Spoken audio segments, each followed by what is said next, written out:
just don't understand how much in love I am with this new technique that I have been drawing. You don't understand. I'm so much in love. This drawing is fantastic. No, this drawing is amazing. I love this drawing. It truly looks incredible. And I'm gonna tell you how I did that in today's video. So this demon turtle, which is, I was thinking, I'ma try a new technique. I have been following Dave Raposa for his technique and I have been trying it. And that's how it's been working. I have been drawing in black and white, and I have noticing that drawing in black and white gives me the chance to make so much details and have an incredible result. I enjoy a lot now just doing the black and white details, because after, colors became such a easy and fast process. I already love it colors. Now colors are even more like fun playtime, kids playtime. Yay! It became even more that, and I didn't think it could become an even more fun time. Seriously, I love it at. I love it at so much.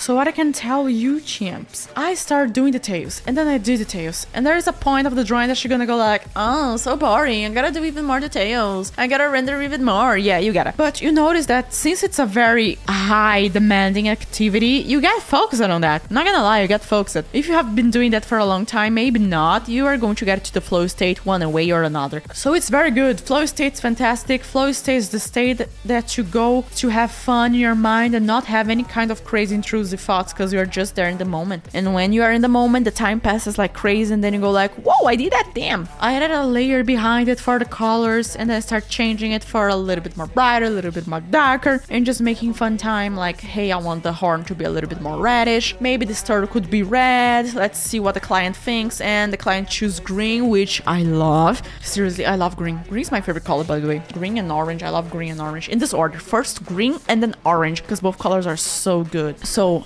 I was there just doing the details, and I had a base color, and I was like, what should I do right now? And I thought to myself, bro, why not do the same process with the background? Make a color layer for the background and make a black and white layer for the background. And I did that, and I noticed that I did the background much faster, and I'm still surprised how fast it is to draw in this style. Like, it's absurd the amount of details that I can get so fast in this drawing. I still want to know how long did it take me to do this drawing. When the speed paint's finally out, I will probably get surprised, like, what? I just took this time? Seriously? I'll be very surprised. I'm just sure about it. I'm very sure about it. So champs, what I gotta tell you about it right now is doing the details. Focus on, hey, very dark, hey, very bright. Some areas are gonna receive ton of details because they are very exposed to light. Some areas are not that exposed to light, so their details are going to be a little bit less. That's correct. Less details on very dark places which you cannot see, and places very bright, you do a lot of details because they are literally exposed. Let's say you're at midnight just playing games. You cannot see that corner of your room that's very dark a lot. But if you just point a flashlight into that corner, the chances of you seeing that, looking at it with all the details is much higher, especially at the middle, not at the corners of the flashlight. So remember, doing details, you're gonna go all out into the bright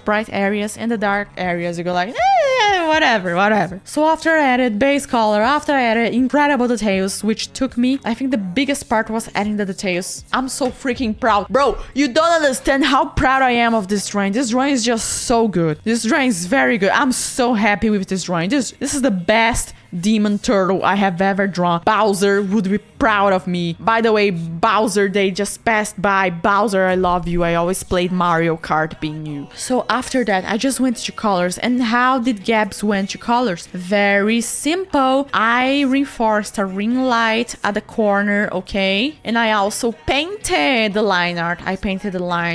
I used a clipping layer in the black and white, and I started painting very reddish tones. Soft, big brush for the line art painting. And after that, I started adding selective color, and then ring light. Ring light's just a new layer. No normal mode, okay? Normal mode. I just add a strong, bright tone of light around the face of the turtle and the corners just to show even better the face silhouette. And then I added an overlay layer for the face to reinforce even more what is bright and what is not bright. No, reinforce what is bright, and naturally it's reinforcing what is not that bright. And after that, I added some fog around the silhouette that is shining with ring light. For those that do not know, ring light is a light that shows the silhouette. It's a light that shows the format of whatever you're working with. Very important indeed. So champs, whenever you are making ring light, remember it's going to have some kind of fog around it. And I'm doing that on normal mode. And after that, we can go into what? Even more fog. That's right. And then after that, the air going out of the nostrils. And then I did the basic stuff that I always do. Like I added some curves. Damn, with curves, it's much better. Added blue tones, added greens. And then I added some color balance to make everything more reddish. And then I added some exposure because I thought maybe the drawing's in the right color for me. But I know many people are using their smartphones. And I know smartphones have a fantastic way of doing every artwork darker. They reinforce dark tones so much. Smartphones just do that, and I don't like it. So I just made the overall drawing with more exposure, because once I learned that, I'm never going back at it. I love that so much. Champs, whenever you feel like, hey, am I doing too many details or am I doing too little details, I want to tell you one thing. Are you focusing on a style specific, or maybe you are lost? Because if you're lost, the chances of you overdoing it or underdoing it is very high. So always keep in mind, what is your objective? Having a strong purpose, having a strong objective will always keep you coming back to the right place, no matter how many mistakes you do. I'm gonna repeat that. No matter how many mistakes you do. If you have a certain objective, a very clear objective, the chances of you getting that right is going to happen. Clear objective, if you need to write that down on paper,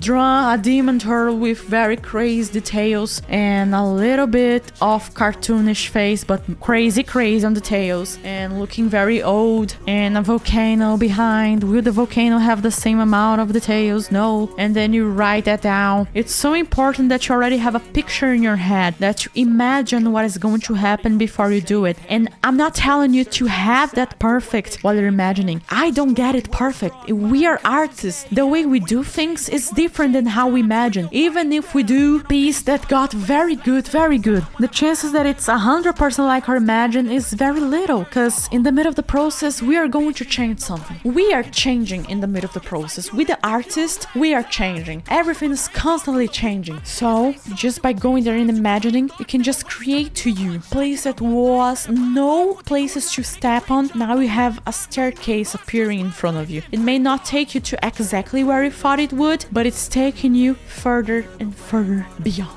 Yeah, that's very poetic. I'm so poetic, bro. That's nice. Leave a like if you like it. And if you don't, comment why. Comment why. I wanna know. Please engage with the video. Champs, I love a lot drawing, and I have been noticing that my art style has been passing through some changes, and I love that. And I wanna know in the comments what you think about this new style, because I'm loving it. I love the details. I love rendering. I love realism. I love bringing fantasy to realistic stuff, because they are so opposites, and just being the one able to do that is what fills me with determination and happiness. Like, wow, this can turn this can turn this, wow. For final, talking about colors, what I gotta tell you, champs, is that's going to be a full adjusting process. Do not believe if you need to get the right color at the start. You gotta get the right color in the first 3 minutes, 1 hour, maybe not. I personally, I love colors, but I never ever get the final color, only until the very end. No jokes, only at the very end I get the colors that I want. And this can be out for you to reflect a little bit, like Gaps have been drawing all the time and she still don't get the very right color that she wants until the very end. Should I be the crazy one that gets in the very start? Maybe if you're drawing a realistic piece using a realistic reference and you're only going to use those colors, you don't want anything of a fantasy, yeah. But if you want to go more into fantasy, more into the stuff that does not exist, maybe you're gonna be trying out the colors all the time, and that's completely fine. Accept the process, accept the journey, because it's a fantastic journey to be in. Thank you for watching, and I'll be seeing you in the next one, champ. All the love, all the peace. If you wanna learn to draw with me, link in the description for my fantastic art course, which you're gonna learn my techniques. Bye bye.